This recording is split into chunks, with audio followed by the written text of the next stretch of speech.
একবার চিন্তা করো, কই থেকে আইছো আবার কই যাইবা। তুমি যখন মারা যাইবা অন্ধকারে কবরে দিয়েব, তোমার সাথে কেউ থাকবো? উদ্দুর বাহাদুরি লইয়া বাইফু তত কিছু করতাছ, এমনে এমনে টাই না জানি সম্পদ করতাছ। এই সম্পদ কি কবর দিবা? তুমি যদি বাইফু অক্ষণ যদি মরা যাও গা, তোমার 10 ঘন্টা রাখতো না, কবরে দিলাইব। তুমি যে অত সুন্দর বিল্ডিং করছো, বিছনা করছো, অরিতানো কেডা ঘুমাইব? এক সময় দেখবা তোমার কথা সবাই বললে আছে গা, তোমার কথা কেউ কইতো না।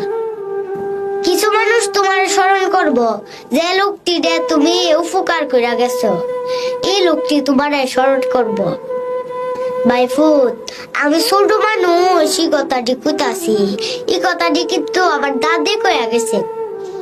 তোমরা কিন্তু আমার বয়সের দিকে চাইও না, আর আমি যে মূল্যবান কথা কইতাছি এই কথাটির দিক দিয়ে একটু চাও।